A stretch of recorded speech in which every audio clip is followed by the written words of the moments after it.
Get ready to embark on a tranquil journey through enchanting narratives. Welcome to a world of soothing dreams.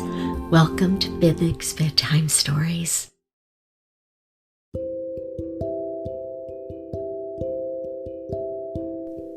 Hello friends, welcome once more to Orion's Bedtime Stories. Just sit back or lie down, get comfortable.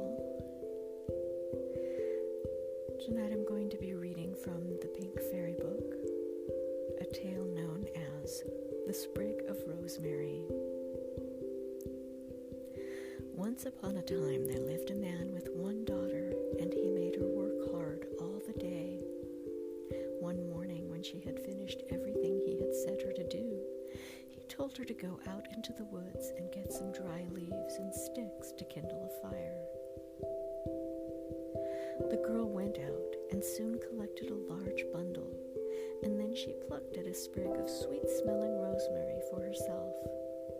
But the harder she pulled, the firmer seemed the plant, and at last, determined not to be beaten, she gave one great tug, and the rosemary remained in her hands. Then she heard a voice close to her saying, "Well?" And turning, she saw before her a handsome young man who asked why she had come to steal his firewood.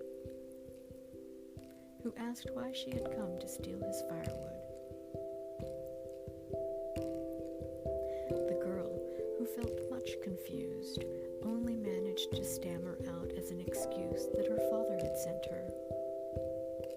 "Very well," replied the young man, "then come with me." So he took her through the opening made by the torn-up root, and they traveled till they reached a beautiful palace, splendidly furnished, but only lighted from the top. And when they had entered, he told her that he was a great lord, and that never had he seen a maiden so beautiful as she, and that if she would give him her heart, they would be married and live happily forever after. And the maiden said yes, she would, and so they were married. The next day, the old dame who looked after the house handed her all the keys, but pointed her out one that she would do well never to use, for if she did, the whole palace would fall to the ground, and the grass would grow over it, and the damsel herself would be remembered no more. The bride promised to be careful, but in a little while, when there was nothing left for her to do, she began to wonder what could be in the chest, which was opened by the key. As everybody knows, if we once begin to think, we soon begin to do, and it was not very long before the key was no longer in the maiden's hand, but in the lock of the chest. But the lock was stiff and resisted all her efforts, and in the end she had to break it. And what was inside, after all? Why, nothing but a serpent's skin, which her husband, who was, unknown to her, a magician, put on when he was at work. And at the sight of it, the girl was turning away in disgust, when the earth shook violently under her feet. The palace vanished as if it had never been, and the bride found herself in the middle of a field, not knowing where she was or whither to go. She burst into a flood of bitter tears, partly at her own folly, but more for the loss of her husband, whom she dearly loved. Then, breaking a sprig of rosemary off a bush hard by, she resolved, cost what it might, to seek him through the world till she found him. So she walked, and she walked, and she walked, till she arrived at a house built of straw.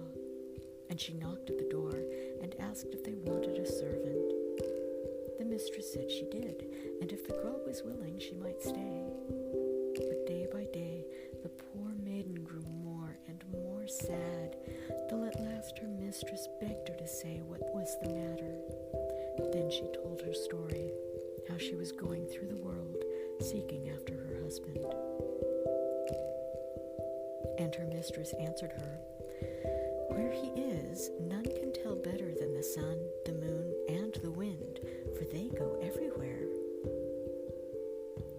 On hearing these words, the damsel set forth once more, and walked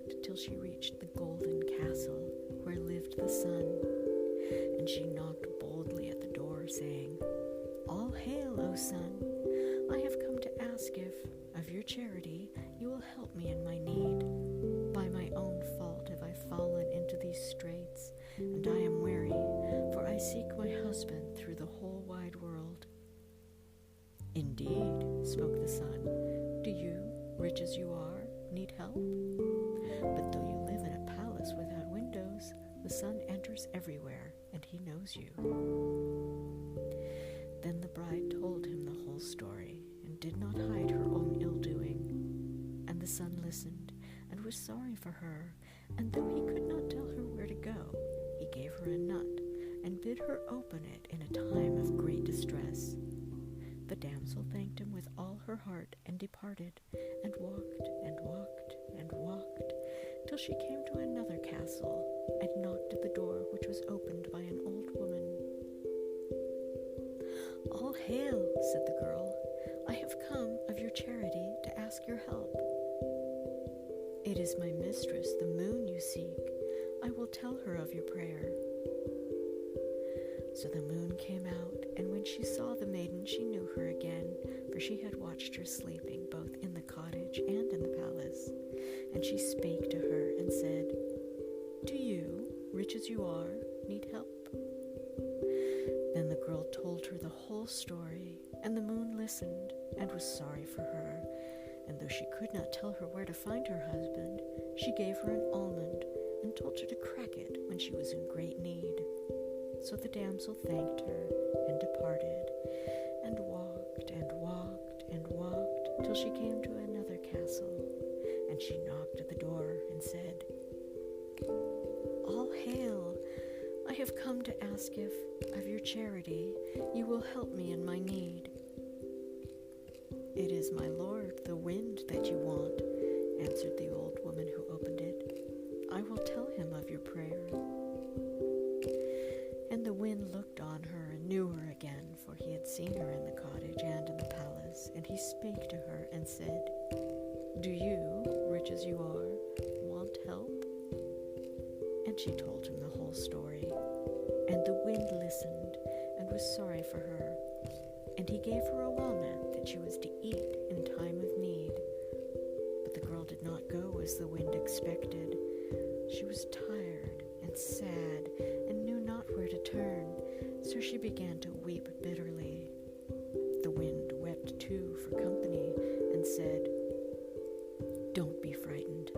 I will go and see if I can find out something." And the wind departed with a great noise and fuss, and in the twinkling of an eye he was back again, beaming with delight. "From what one person and another have let fall," he exclaimed, "I have contrived to learn that he is in the palace of the king, who keeps him hidden lest anyone should see him, and that tomorrow he is to marry the princess, who, ugly creature that she is, has not been able to find any man to wed her." Who can tell the despair which seized the poor maiden when she heard this news? As soon as she could speak, she implored the wind to do all he could to get the wedding put off for 2 or 3 days, for it would take her all that time to reach the palace of the king. The wind gladly promised to do what he could, and he traveled much faster than the maiden, so he soon arrived at the palace, where he found 5 tailors working night and day at the wedding clothes of the princess. Down came the wind right in the middle of their lace and satin and trimmings of pearl. Away they all went, whiz, right through the open windows, right up into the tops of the trees, across the river, among the dancing ears of corn. After them ran the tailors, catching, jumping, climbing, but all to no purpose. The lace was torn, the satin stained, the pearls knocked off. There was nothing for it but to go to the shops to buy fresh and to begin all over again. It was plainly quite impossible that the wedding clothes could be ready next day. However, the king was much too anxious to see his daughter married to listen to any excuses, and he declared that a dress must be put together somehow for the bride to wear. But when he went to look at the princess, she was such a figure that he agreed that it would be unfitting for her position to be seen in such a gown, and he ordered the ceremony and the banquet to be postponed for a few hours, so that the tailors might take the dress to pieces and make it fit. This time the maiden had arrived footsore and weary at the castle, and as soon as she reached the door, she cracked her nut and drew out of it the most beautiful mantle in the world. Then she rang the bell and asked, "Is not the princess to be married today?" "Yes, she is." "Ask her if she would like to buy this mantle." And when the princess saw the mantle, she was delighted, for her wedding mantle had been spoilt with all the other things, and it was too late to make another. So she told the maiden to ask what price she would, and it should be given her. The maiden fixed a large sum, many pieces of gold, but the princess had set her heart on the mantle and gave it readily. Now the maiden hid her gold in the pocket of her dress and turned away from the castle. The moment she was out of sight, she broke her almond and drew from it the most magnificent petticoats that were ever seen. Then she went back to the castle and asked if the princess wished to buy the petticoats. No sooner did the princess cast her eyes on the petticoats than she declared they were even more beautiful than the mantle, and that she would give the maiden whatever price she wanted for them. And the maiden named many pieces of gold, which the princess paid her gladly, so pleased was she with her new possessions. Then the girl went down the steps where none could watch her and cracked her walnut, and out came the most splendid court dress that any dressmaker had ever invented, and, carrying it carefully in her arms, she knocked at the door and asked if the princess wished to buy her a court dress.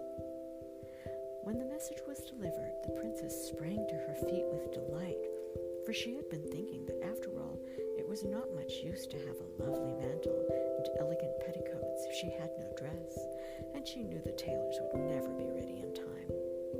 So she sent at once to say she would buy the dress, and what sum did the maiden want for it. This time, the maiden answered that the price of the dress was the permission to see the bridegroom. The princess was not at all pleased when she heard the maiden's reply, but as she could not do without the dress, she was forced to give in, and contented herself with thinking that after all it did not matter much. So the maiden was led to the rooms which had been given to her husband, and when she came near, she touched him with the sprig of rosemary that she carried, and his memory came back, and he knew her, and kissed her, and declared that she was his true wife, and that he loved her and no other. Then they went back to the maiden's home and grew to be very old, and lived happy all the days of their life.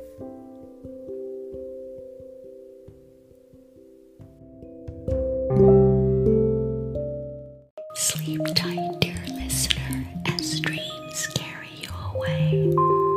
Until we meet again, may peaceful nights grace your every sleep. Good night.